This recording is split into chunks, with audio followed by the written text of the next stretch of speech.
Bonjour tout le monde, bienvenue à notre webinaire, le premier webinaire 2024, exploiter les innovations informatiques pour les PME en fait.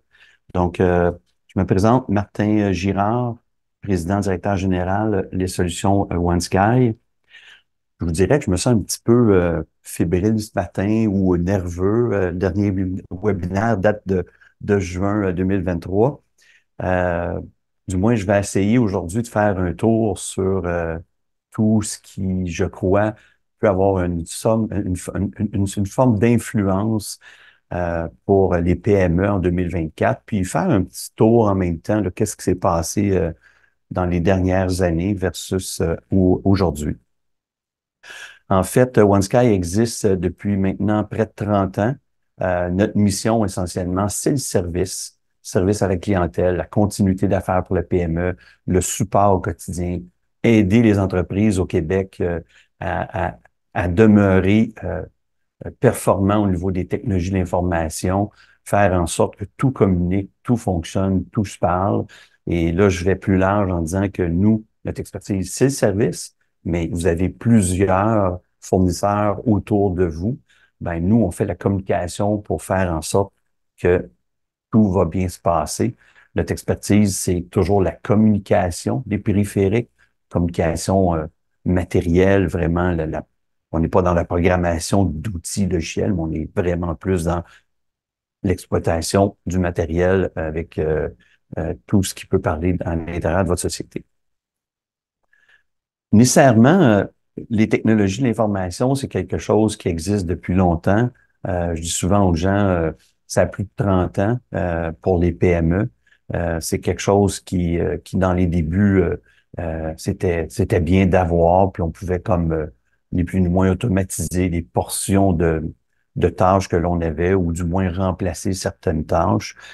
Aujourd'hui, ben, vitesse que tout se passe avec les technologies, c'est plus juste une question de s'automatiser, c'est une question de qu'est-ce qu'on va faire, qu'est-ce qu'on va choisir, et puis nécessairement, si ça existe, quel outil ou quelle direction devront nous prendre à travers ça.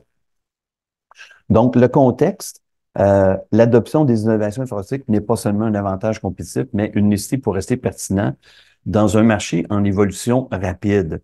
Ben, c'est un petit peu ça que je disais comme tantôt. Euh, dans le fond, mon métier, moi, ce qui est intéressant, en fait, dans ma mission, ma responsabilité, c'est de visiter divers PME. En visitant divers PME, ça m'apporte à faire nécessairement une certaine forme d'observation, une certaine forme de constat. Puis l'enjeu, c'est toujours le même. Nécessairement, c'est quoi la vision à long terme. Donc, il y a des PME qui font quelque chose jour 1, puis ils vont terminer avec jour 2 à faire la même chose, puis il n'y aura pas nécessairement de sentiment d'évolution ou il n'y aura pas de volonté d'évolution pour toutes sortes de raisons qui sont toujours bonnes, là, nécessairement, par rapport à ça. Moi, ce que je dis souvent, c'est des petits constats que je me fais dans ma tête là, quand je sors d'une rencontre, puis tout ça. Finalement, je me dis qu'une PME, là, c'est comme une relation amoureuse, là, puis là, je les prends en note. Là. C'est comme une relation amoureuse ou amicale. Hein. Et, il faut constamment y travailler, y réfléchir, et puis dans un contexte plus complexe, apprendre à mieux se connaître soi-même. Mettons qu'il y a beaucoup de choses dédiées à l'intérieur de tout ça, mais une PME, en bout de ligne, c'est ça. C'est pas parce qu'on crée une société, euh, en tout cas, je vais parler pour moi, je ne vais pas créer OneSky dans l'objectif de devenir un millionnaire. Parce que je ne serais pas assis ici à faire ce que je fais en ce moment. Je ferais probablement autre chose. C'est plus une passion. J'ai un engouement pour les technologies, puis j'ai un engouement pour euh, que ça aille plus loin encore nécessairement, puis de combattre les enjeux au quotidien. Donc, un petit peu comme une relation amoureuse ou amicale. C'est un petit peu le clin d'œil que je voulais faire ce matin. On était où en 2019 par rapport à maintenant? Euh, ben, c'est pas compliqué. En 2019, tout existait. Tout était là. Puis je vous dirais que sincèrement, dans notre industrie, c'est entre guillemets sensiblement plate d'y être parce que tout ce qu'on voit maintenant, c'était déjà en place. À la différence d'aujourd'hui, c'est go, go, go. faut adopter, faut aller de l'avant. Si on le fait pas, le compétiteur va le faire. Si on le fait pas, l'employé ne restera pas. Si on le fait pas, il y a toutes ces raisons qui arrivent. Donc, si je reviens à un manufacturier, ben, il ne possède pas de télétravail. S'il ne possède pas de télétravail, ben, il doit se revirer vers la robotisation.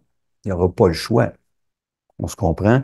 Le service comme chez nous, ben, je n'ai pas de ressources. C'est dur de trouver des ressources. C'est pas dur depuis la pandémie. Ça a toujours été complexe. Mais j'ai pas le choix. Je dois me retourner vers l'intelligence artificielle pour automatiser davantage certaines tâches, certaines fonctions. La restauration ne possède pas les ressources. Donc, nécessairement, on va vouloir automatiser. L'intelligence artificielle et machine learning, l'automatisation des processus. C'est des choses que l'on peut lire un peu partout. C'est des choses qu'on peut voir un peu partout, mais c'est quoi rapidement? Puis c'est un petit peu en fait, le but de vous le présenter, c'est de dire c'est quoi ce e-machine, e-learning, puis qu'est-ce que ça fait? Ben, ni plus ni moins, on va déployer des outils à l'intérieur de notre société, puis on va faire en sorte qu'il y ait une forme d'intelligence artificielle qui n'est pas une forme, mais en fait qu'elle soit installée, puis qu'il y ait une forme d'apprentissage à l'intérieur de ça pour que la machine puisse optimiser son rendement. C'est complexe, l'approche faut le regarder d'un angle particulier, mais nécessairement, c'est des choses qui existent. Puis dans les exemples, bon, on a les chatbots qui offrent un service client 24 heures sur 7. Donc, un chatbot, ben, mettons que je prends Air Canada, je vais acheter un billet d'avion, Air Canada va me présenter quelque chose en lien avec mes besoins sans m'en rendre compte parce qu'on analyse mon hygiène numérique à travers le monde. Peu importe où je me trouve, je dépose toujours mon hygiène en quelque part. Ben, le chatbot va adapter cette opportunité-là vers moi qui est le client nécessairement. Et on le sait que Air Canada utilise déjà cette forme d'intelligence-là. Euh, je vais passer un IRM la semaine passée. C'est la première fois que je passe un IRM. Puis ce qui est intéressant là-dedans, euh, c'est pas juste tant de voir comment ça fonctionnait. Puis bon, je posais plein de questions. Puis à un moment donné, j'avais l'air à déranger, mais c'était comique.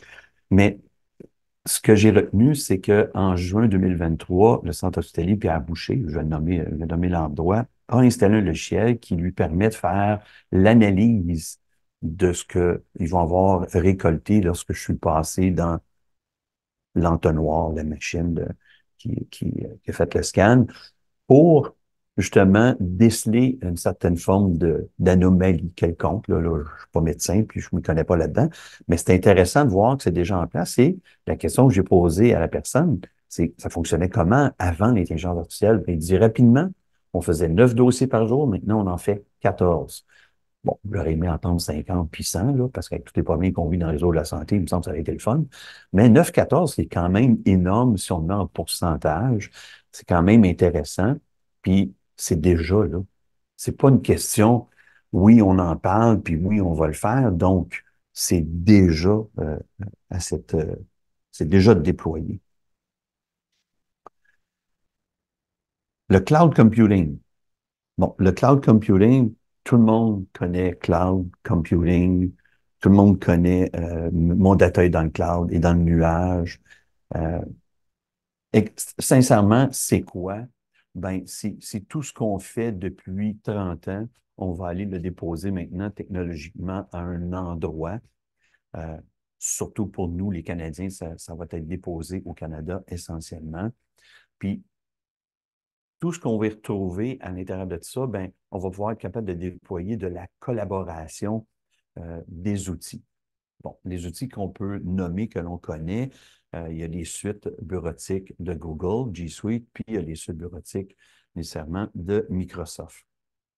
Mais quand on parle de collaboration, c'est qu'on peut se retrouver à un endroit dans lequel tout le monde, et je dis bien tout le monde au Canada ou tout le monde de notre société, s'y retrouve et on a une forme de collaboration à l'intérieur de ça pour cesser de multiplier toutes sortes de choses puis d'exercer toutes sortes de fonctions différentes pour finalement, ben, peut-être optimiser la façon d'y travailler. Puis, nécessairement, avec tout ce qui s'en vient, avec l'intelligence artificielle, pour comme, en fait, Microsoft Copilot, pour ceux là, qui l'ont déjà entendu parler, ceux qui n'ont pas entendu parler, Copilot, c'est l'intelligence artificielle qui va venir se déposer, qui est déjà en place, qui se dépose dans l'environnement Office 365 et qui, à partir de là, je vais pouvoir, moi, tout de suite dans un fichier Excel, y entrer puis dire, est-ce qu'il y a déjà quelqu'un qui a fait l'analyse de? Et Copilot va pouvoir me dire, oui, j'ai X qui a fait ça, j'ai Y qui a fait ça, et je vais pouvoir avoir l'information et en bénéficier, et sinon pas d'accélérer une certaine forme de processus. Je dis ça, puis en même temps, c'est comme dérangeant pour l'être humain de savoir que ça va exister. C'est dérangeant pour certaines personnes de savoir que oui, mais moi, je vais le faire autrement, et ainsi de suite. C'est juste une question d'adaptation. Puis il faut voir vraiment l'intelligence artificielle s'installer pour venir aider dans la continuité des affaires de chacune des PME. On va passer à la cybersécurité. Bon, dans un monde où ce que les menaces sont constamment en évolution, puis ça ne cesse de croître tout le temps, petite parenthèse, c'est les criminels qui sont toujours les premiers à adopter les nouvelles technologies. Puis si on recule dans le temps, ben, c'était toujours eux à adopter les nouvelles façons de faire pour aller voler les banques ou, bon, les films de cowboys qu'on a tous écoutés quand on était plus jeunes. Mais souvent, les criminels qui sont toujours les premiers à adopter quelque chose dans ce sens-là, puis qui fait en sorte ben, qu'ils exploitent. Puis nécessairement, la cybersécurité, c'est un enjeu national. Ça appartient au Canada, puis ça appartient après ça à chacun des pays, nécessairement. Bon, je veux pas être la personne qui porte le chapeau, dire faut pas capoter, puis là, ben, tu sais, faut pas exagérer. Ben, sincèrement, peut-être pas dire qu'il faut exagérer, mais faut pas juste y penser, il faut l'appliquer. C'est comme si on mettait pas de fenêtre, puis de porte, puis de serrure dans nos maisons. C'est la même chose. Faut le comparer vraiment à ça. Sauf que on le voit pas. Et c'est là que c'est dangereux. Donc, la cybersécurité, c'est toujours important de créer de la robustesse à l'intérieur de ça. De la robustesse, c'est-à-dire qu'on ouvre le parapluie et puis on va avoir divers éléments déployés qui vont faire en sorte que ben, le parapluie couvre davantage de surface. Donc, c'est pas juste un élément, mais bien un ensemble d'éléments qui va nous protéger dans la PME. Le blockchain et la crypto-monnaie. Bon, ça, c'est des éléments qu'on entend souvent parler à la télévision, dans les journaux, peu importe l'endroit. Il va arriver quoi avec la crypto-monnaie? Qu'est-ce qu'on va faire? Je reviens avec les criminels, c'est ce qu'ils utilisent, c'est ce qui est le plus simple, c'est ce qui est le plus sûr, puis c'est ce qu'il y a tout ce qui va avec.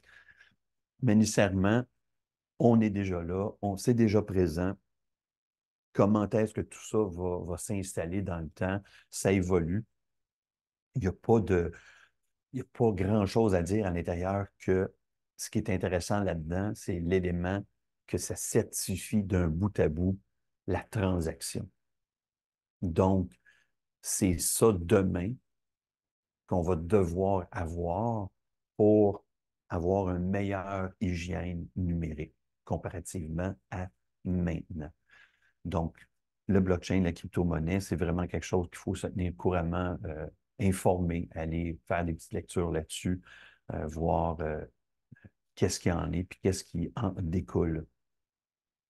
Par curiosité, si, mettons qu'on demanderait dans le chat actuellement, ceux qui utilisent ChatGPT au quotidien, là, tu sais, au quotidien, veut dire à tous les jours ou à tous les 3 jours, inscrivez un dans la réponse et ceux qui l'utilisent rarement, y inscrivez deux. Je suis juste curieux de savoir quel est le nombre de personnes qui utilisent en ce moment là, ChatGPT. Donc, l'IoT et réalité augmentée.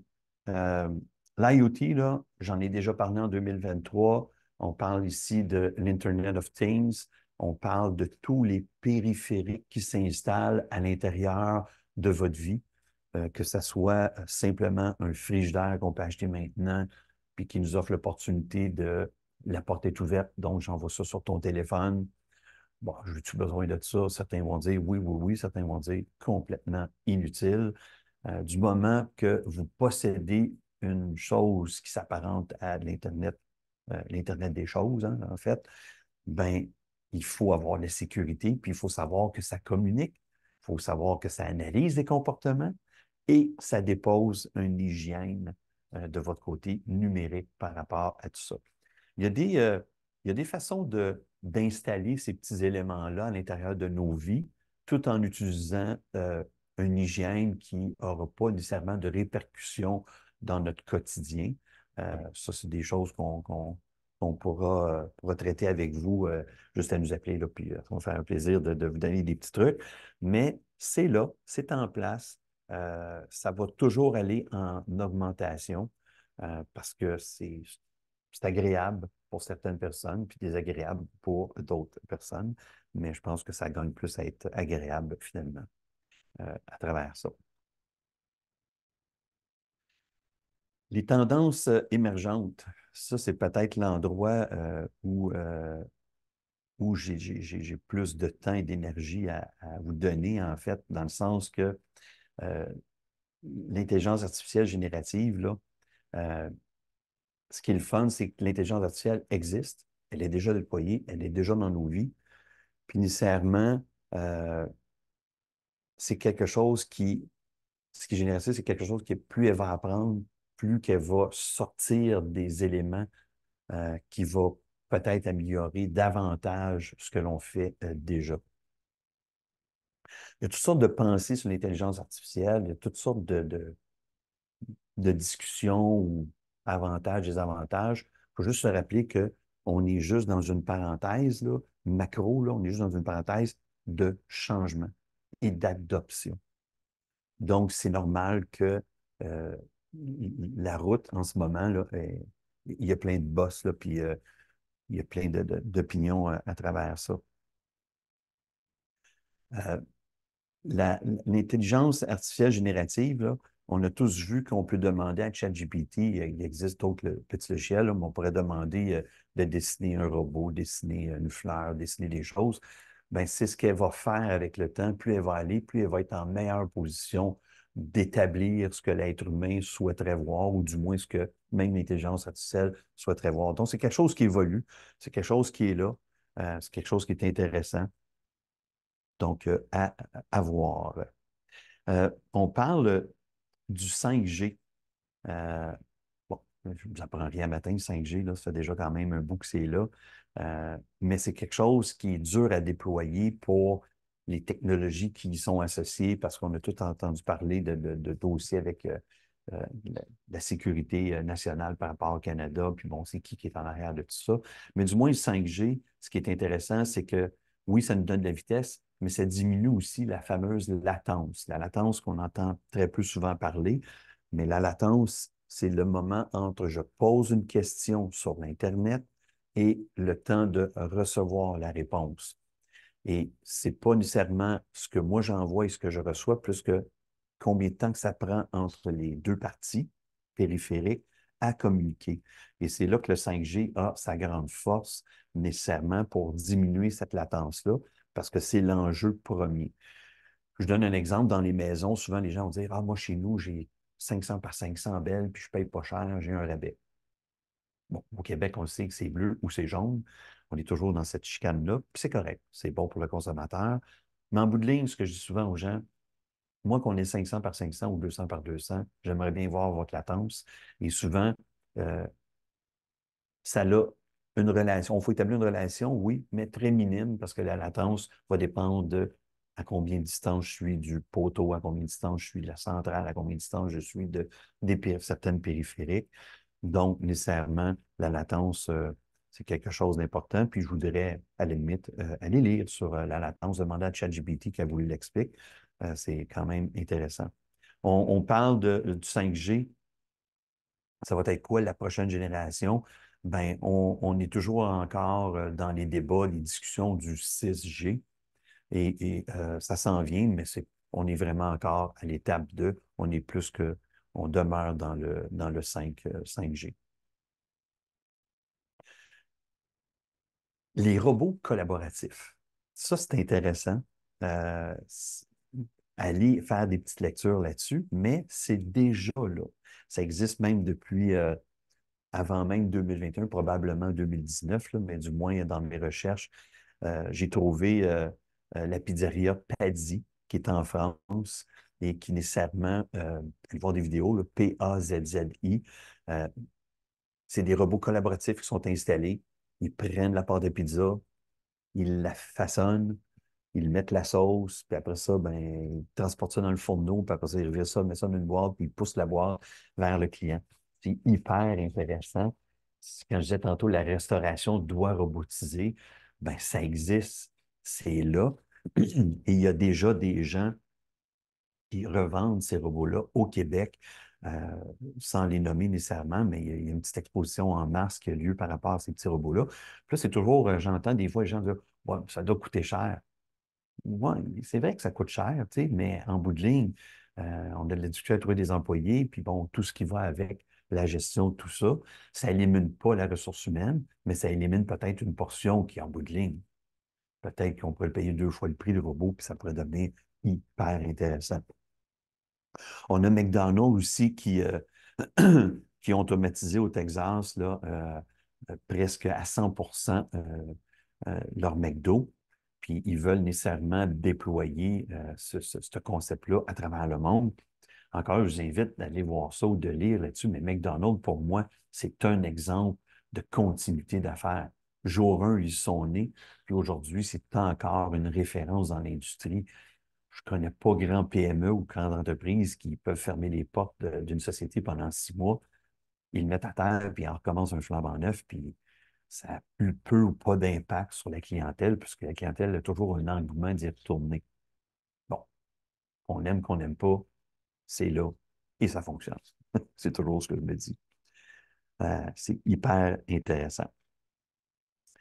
Là-dessus encore, les tendances émergentes, l'intelligence artificielle, Microsoft, fin 2023, nous parlait puis ça c'est dans nos petits colloques là, qu'on possède, depuis 94, ils n'ont pas ajouté de touches nécessairement, là, essentiellement, au clavier, et ils souhaiteraient instaurer en 2024, peut-être en 2025, une fameuse touche en bas à droite du clavier qui serait l'intelligence artificielle. Donc, on appuie là, et puis bingo, on tombe dans le monde qui est l'intelligence artificielle.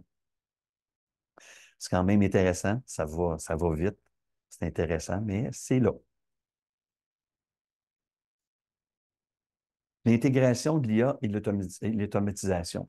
Euh, Comment adopter tout ça dans une PME? Comment établir le besoin, comment faire, en fait, en bout de ligne, mais tout ça va tout le temps démarrer avec vos partenaires autour de vous par rapport aux technologies d'information. Puis là, je ne vous parle pas du partenaire qui est OneSky, je parle du partenaire logiciel, votre système ERP, vos systèmes d'automatisation, vos systèmes, en fait, ERP, ça touche la comptabilité, ça touche tout. Tous ces logiciels-là, si on s'en va avec des logiciels où est-ce qu'on est encore dans une façon de croire que l'on peut développer quelque chose pour s'adapter à notre société. En 2024, c'est beaucoup plus, si je suis en train d'y penser, ben c'est parce qu'il y a déjà quelqu'un qui l'a déjà fait. On est, on est pas mal déjà là-dedans, sans dire que tout existe. Il faut faire attention puis aller voir ce qui existe. Mais du moins, ayons une attention particulière sur ces différents partenaires-là pour faire en sorte qu'est-ce qu'ils peuvent apporter comme valeur ajoutée, puis quelle est leur évolution aussi dans le temps par rapport à ce qu'ils sont maintenant. Parce que c'est eux qui vont incorporer l'intelligence artificielle, c'est eux qui vont faire en sorte que votre société va pouvoir faire de plus grandes choses. Faut qu'ils se collent à vos processus et non le contraire. Est-ce que vous effectuez certaines choses pour vous coller à vos processus? C'est dur à suivre, c'est pas évident à mettre en place tout ça. Où est-ce qu'on doit aller? Comment on s'informe? Encore là, l'Internet, Google, les recherches, ChatGPT peut vous emmener quelque part aussi là-dedans, puis à discuter avec des gens comme nous, vos partenaires déjà existants dans votre société. Euh, Tous ces gens-là, tous ceux qui ont une passion à l'intérieur de ça, peuvent vous orienter, puis vous diriger, puis vous aider à l'intérieur de ça. On revient un peu sur les enjeux de cybersécurité puis le futur. On doit nécessairement se prémunir contre peu importe le type de menace qu'on va avoir. La question qui m'est souvent posée, ben, pas posée en fait, c'est observée, là, tu sais, quand les gens, je leur parle de tout ça, c'est sûr qu'il y a une crainte. Puis la crainte se manifeste en qu'est-ce que je possède, moi, comme société, qui va faire en sorte qu'un criminel veut avoir cette information-là. Ben, en 2023, j'ai trouvé une bonne réponse que, sincèrement, je la trouve très bonne. Rien de différent que vous, en tant que président ou actionnaire de votre société, qui, en bout de ligne, ça dégage des bénéfices. Donc, le criminel, sachant que votre société dégage des bénéfices, ben, on va attaquer le bénéfice. C'est comme jouer au casino. C'est des, euh, c'est des statistiques, c'est des tendances. Si j'attaque une industrie de 50 employés, ben, on peut estimer que c'est 150 000 de revenus par employé fois le nombre d'employés. Puis ça dégage un bénéfice de 2 à 7 à 15 dépendamment des secteurs d'industrie. Là, quand je vous parle comme ça, là, je peux vous le jurer, là, parce on fait des cyber-interventions avec des sociétés d'assurance, puis on les voit, ces statistiques-là. Ils nous les démontrent d'ailleurs. Donc, c'est juste une question de dire que je suis dans un secteur d'activité, je peux attaquer, je peux être en droit de m'attendre à avoir tel type de revenu, point barre. Ils ne sont pas en train de regarder s'ils peuvent avoir les plans de votre exécution de quelque chose. Euh, je vous dirais plus que ça, c'est en deuxième temps. S'ils peuvent avoir accès à d'autres informations, ben, c'est de vous attacher encore plus fort sur l'obtention d'un paiement sur une rançon quelconque. C'est tout. C'est aussi simple que ça. Faut pas le voir plus compliqué que ça, nécessairement. C'est juste une question de, c'est pas est-ce que ça va arriver, c'est quand que ça va arriver. Puis, comme je dis à mes clients, on a beau être la plus belle, puis la plus gentille des sociétés, puis les meilleures au Québec, mais on n'est pas à l'abri de ça. On fait tout en notre possible pour éviter ces éléments-là. Ça revient à avoir une bonne hygiène numérique, une bonne empreinte numérique dans le monde qui est l'Internet. Je me permets de faire une petite courbe sur la cybersécurité, les enjeux, en fait. La cybersécurité, le futur, l'intelligence artificielle, l'automatisation, la robotisation, bon, et ainsi de suite. Tout le monde connaît le REM. C'est hyper intéressant. Il y a plusieurs enjeux là-dedans. Dans les grands enjeux, c'est le choix du partenaire, géopolitique, pourquoi on a choisi ce partenaire-là plutôt qu'un autre. Je ne peux pas en parler, je ne connais pas ça, mais du moins, si ça a été fait, c'est parce qu'il y a quelque chose qui se cache en arrière de tout ça, sans dire qu'il y a des cachettes, mais il y a quelque chose qui justifie cet élément-là. Pourquoi je veux parler du REM? Je suis allé voir mon partenaire d'affaires de probablement tous les jours, ChatGPT. Je lui ai demandé, c'est quoi la différence entre un avion et le REM? Et pourquoi je pose la question, c'est, j'ai pris le REM la semaine passée, puis pour aller à Montréal, tombé une fois en panne. Bon, une petite panne, ça a duré 5 minutes, puis c'est la personne qui nous parle, puis là, elle nous parle, ça coupe, ça revient, ça coupe, ça revient. Puis là, on sous-entend qu'il y a quelque chose. Puis là, ben, moi, mon collègue, on est ensemble pour me dire, ça ressemble à quoi, ça? Ben, moi, ça pourrait ressembler à ça, pourrait ressembler à ça. Puis bon, on s'amuse là-dedans. Là, je me suis dit, Colin, j'ai juste pris le REM aller 18 minutes, revenir 18 minutes, 3 pannes. Moi, je peux vous dire que si j'ai une panne d'une journée d'un client, on entend parler longtemps, puis il faut régler ça vite. Faire sa part, je pose la question. Et la réponse a été la suivante. Euh, Comparer la complexité du réseau express métropolitain de Montréal à celle d'un avion est un exercice difficile car ils sont tous deux complexes, mais dans des domaines différents. Intéressant. La complexité du REM réside notamment dans la coordination de ces différents systèmes pour assurer un fonctionnement sûr et efficace du réseau. Effectivement. On prend le REM, là, il est sur une rail, puis ben, il rencontre toutes sortes de choses, il peut rencontrer des gens qui s'insèrent, conditions météo, puis là, ben, les portes qui n'ouvrent pas, les gens qui sortent pas, bon, et ainsi de suite. Là, je me dis, bon, Colin, je pensais que c'était plus simple que ça, hein, dans les faits, dans ma lecture, quand je regardais ChatGPT. Puis, ce que ChatGPT me dit, c'est que d'un autre côté, un avion est un système de transport aérien beaucoup plus complexe en raison de la nécessité de voler dans un environnement tridimensionnel, de gérer la propulsion, la navigation, la communication avec les tours de contrôle, la météo, les passagers, etc. De plus, les avions doivent être capables de s'adapter à une grande variété de conditions en vol. Je dis, comment ça se fait que la reine n'est pas capable de faire ça, puis un avion est capable de le faire, puis si un avion tombe en panne, tu comprends, là?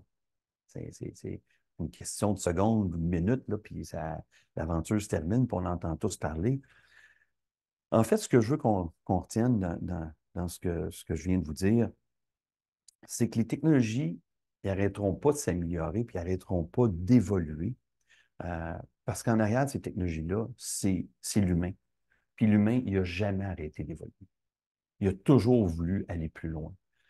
Fait que mon comparable entre l'aviation et le REM, c'est qu'il y a des enjeux là que nous, pour l'instant, les Québécois, on ne comprend pas tout, mais il y a des enjeux en dehors de la technologie, puis ça explique pourquoi que c'est un peu chaotique actuellement, quand même le fait que c'est super agréable, ça fonctionne très, très bien. Je sais pas si c'est intéressant de le soulever, mais je voulais faire plus un pouce sur les technologies, puis qu'est-ce qu'il y en a.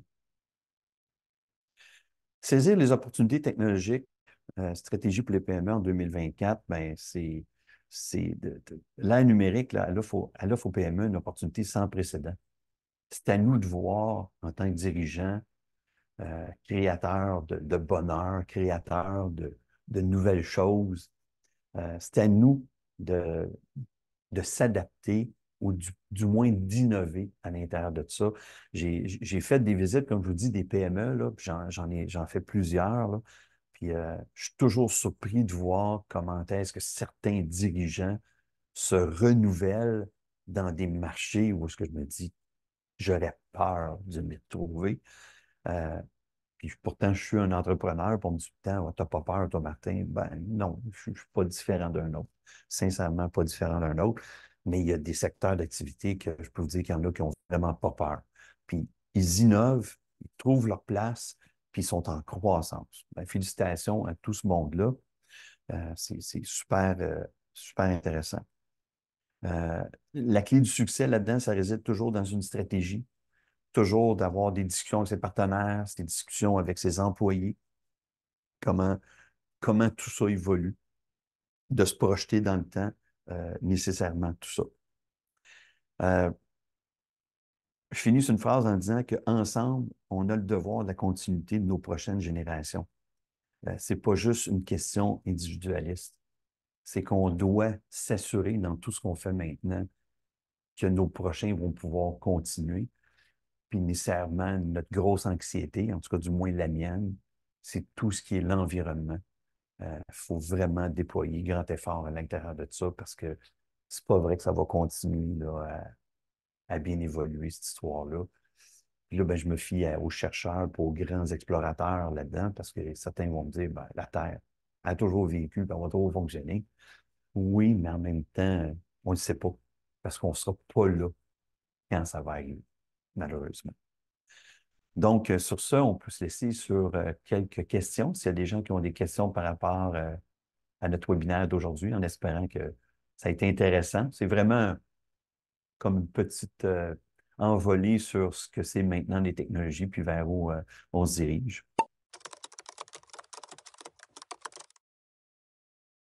Comment est-ce qu'une PME peut faire ça? Ben, je dirais qu'en dans la participation de divers événements liés à des technologies, je pourrais nommer le journal Les Affaires qui souvent ont des bons articles à l'intérieur de ça, les recherches sur Internet, euh, ChatGPT. Je vais parler de Copilot dans Edge, qui existe déjà, que tout le monde possède gratuitement. Posons la question, j'ai une entreprise qui fait telle chose, quelles seraient vos recommandations, quelle serait votre vision? Euh, c'est l'explorer, d'en parler, de participer à des événements, c'est ce qu'il y a de plus enrichissant pour la PME. Pas juste aller voir ses partenaires d'affaires, hein, c'est plus que ça. Les banquiers, des fois, sont là pour vous parler de choses, mais en même temps, ils peuvent vous parler des clients, de ce qu'ils voient, eux, quand ils font leur visite.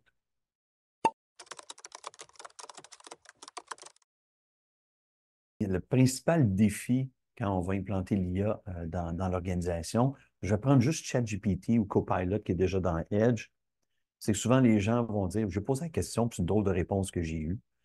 Nécessairement, euh, c'est de comment je vais travailler mon muscle entre les deux oreilles pour mieux définir ma question et que l'IA puisse me donner un meilleur retour. Puis l'exemple que je peux donner, c'est que je pourrais être avec un de mes collègues au bureau, puis il pourrait me dire veux-tu un café? Ouais, on va te prendre un café, comme d'habitude. OK, comme d'habitude, parce qu'il le sait. Mais ChatGPT, est-ce qu'il le sait? Ben, c'est là qu'il faut travailler différemment. C'est une question simple que je viens de donner, mais souvent, on pourrait poser la question trois, quatre fois à l'intelligence artificielle, puis l'intelligence artificielle pourrait vous répondre à la toute fin. Ça fait déjà trois fois que vous posez la même question. Vous pourriez peut-être vous forcer à trouver la réponse par vous-même. Ça, vous allez le trouver sur Internet, ça existe. Il faut vraiment travailler différemment nos questions parce que l'IA est à ses débuts, puis elle va croître là, avec tout ça. Donc, sur ce, je vous souhaite une belle journée. Notre prochain webinaire qui va avoir lieu en mars, nécessairement, le 27 mars, essentiellement, va être sur Copilot de Microsoft 365. On va vous parler des avantages. En fait, on va plus vous parler de qu'est-ce que Copilot fait maintenant dans Office 365. Donc, sur ce, bonne journée tout le monde.